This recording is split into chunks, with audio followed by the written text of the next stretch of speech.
Hello everyone, welcome back to our channel Sri world and this is Mani. నేను మీకు ఒక అద్భుతమైన ఆలయాన్ని అయితే చూపిస్తానండి. లాస్ట్ వరకు చూడండి, ఎక్కడ కూడా స్కిప్ చేయకండి.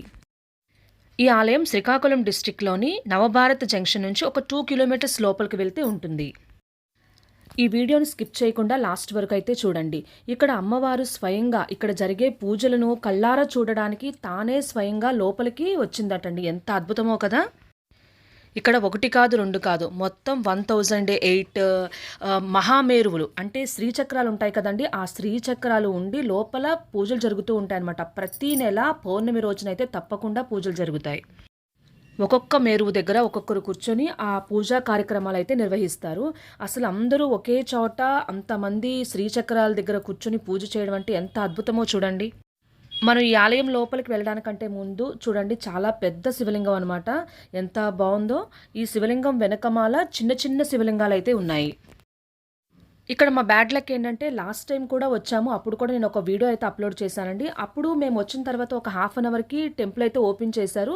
సో నేను అప్పుడు మొత్తం లోపలంతా వీడియో తీయగలిగాను. ఇప్పుడు మాత్రం టెంపుల్ క్లోజ్ చేసే ఉంది. అప్పుడు క్లోజ్ చేసి ఉంది, కానీ తర్వాత ఓపెన్ చేశారు. ఇప్పుడైతే ఎప్పుడు ఓపెన్ చేస్తారో కూడా చెప్పడానికి ఎవరూ లేరు. సో ఇక అందుకనే నేను బయట నుండే వీడియో తీసి వచ్చేసాను. ఇక్కడ మీరు చూసినట్లయితే చిన్న చిన్న శివలింగాలు చూడండి ఎన్ని ఉన్నాయో కదా.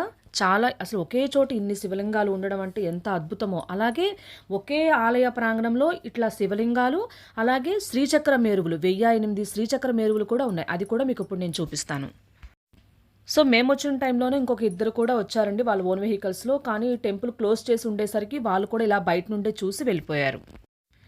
మీకు ఇక్కడ ధ్వజస్తంభం కనిపిస్తుంది కదండి. ఇక్కడ నుండే అమ్మవారు తన అడుగులతో లోపలికి వచ్చిందంటండి. ఆ అడుగులు, ఆవిడ వేసిన అడుగులు వేరే ఒకరికి ఫోన్లో వీడియో తీస్తుంటే కనిపించాయంట. అంటే లోపల శ్రీచక్రాల దగ్గర పూజ చేస్తున్నప్పుడు అమ్మవారు ఆ పూజని చూడడానికి స్వయంగా తానే నడుచుకుంటూ లోపలికి వచ్చిందంట. ఎంత అద్భుతమో కదండి.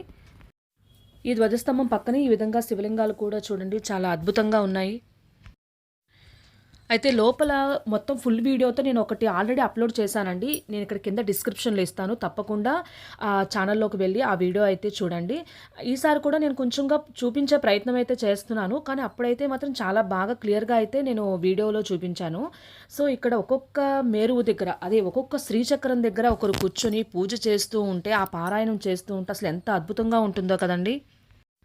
అందరూ ఈ విధంగా పూజ చేస్తున్నప్పుడు, ఆ పారాయణం చదువుతున్నప్పుడు అమ్మవారు ఒక్కసారిగా లోపల ఉన్న విగ్రహం రూపంలో ఉన్న అమ్మవారు ఒక్కసారిగా కళ్ళు తెరిచి కూడా చూశారంటండి. అసలు ఆ అమ్మవారు ఆ విధంగా కళ్ళు తెరిచి చూస్తున్నప్పుడు ఎవరైతే భక్తులు చూస్తుంటారో వాళ్ళు ఎంత అదృష్టవంతులో కదా. నేను ఈ టెంపుల్కి మరొక సైడ్ అయితే వచ్చి చూపిస్తున్నానండి. చూడండి ఒక్కొక్క శ్రీచక్ర మేరువులు ఏ విధంగా ఉన్నాయో. ఇలా అటు ఇటు కూడా కూర్చొని ఆ పూజ అనేది చేస్తారనమాట. ఆల్రెడీ ఎవరైనా వెళ్ళుంటే కనుక ఇక్కడ కామెంట్ చేయండి మీ యొక్క ఎక్స్పీరియన్స్ ఏ విధంగా ఉందో.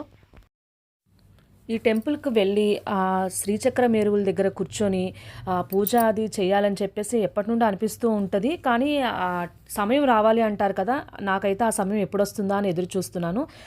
మ్యాక్సిమం తప్పకుండా ఈసారి అయితే ట్రై చేస్తాను పౌర్ణమి సమయానికి వెళ్ళడానికి. కానీ అసలు ఆ అమ్మవారు లోపల పూజ జరుగుతున్నప్పుడు ఆ కళ్ళతో చూడడం కానీ, ఇక్కడ లోపలికి ప్రవేశించినప్పుడు ఆ అడుగులు పడడం కానీ అసలు ఎంత అద్భుతమో కదండి. శ్రీ లలితా త్రిపుర సుందరి దేవికి నిలయమైన శ్రీచక్రం ఇక్కడ ప్రతిష్ఠించడం అంటే అసలు ఎంత అద్భుతమైన ఆలయమో చూడండి. ఇలాంటి ఆలయం మన శ్రీకాకుళం జిల్లా ఆంధ్రప్రదేశ్లోనే ఉండడం అసలు ఇంకా అద్భుతం అండి. వీలున్న వాళ్ళు తప్పకుండా కూడా ఈ ఆలయానికి వచ్చి ఆ శ్రీచక్ర మేరువులను దర్శనం చేసుకోవడం అయితే తప్పకుండా చేయండి. ప్రపంచంలోనే ఇలా ఒకే చోట 1001 శ్రీచక్ర మేరువులు ఉన్న ఆలయం అయితే ఎక్కడా లేదండి. ప్రపంచంలోనే మొట్టమొదటి ఆలయం అని కూడా చెప్పవచ్చు ఈ ఆలయాన్ని. అలాగే ఈ ఆలయంలో 1116 శివలింగాలు కూడా ప్రతిష్ఠించారు. రెండు ఒకే చోట ఉండడం అద్భుతం.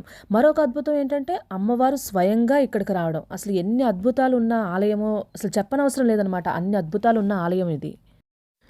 ఈ ఆలయంలో ఎక్కువగా నవరాత్రుల సమయంలో, అలాగే శ్రావణ మాసంలో విశేష పూజలు అయితే జరుగుతూ ఉంటాయంటండి. అలాగే ప్రతి పౌర్ణమికి కూడా ఆ మేరువుల దగ్గర కూర్చొని కుంకుమ పూజ అనేది కూడా ప్రతి ఒక్కరూ చేసుకోవచ్చంట. ఎవరు ఫస్ట్ వస్తే వాళ్ళు కూర్చొని, అంటే టికెట్ అంటూ లేకుండా ఎవరు వచ్చినా సరే అక్కడ కూర్చొని పూజ చేసుకునే విధంగా ఈ ఆలయంలో ఉంటుంది. ఇక్కడ ఈ శ్రీచక్ర మేరులతో పాటు రాజరాజేశ్వరి అమ్మవారి విగ్రహం కూడా ఉంటుందండి. అసలు అమ్మవారైతే ఎంత అద్భుతంగా కనిపిస్తారో ఇక్కడ.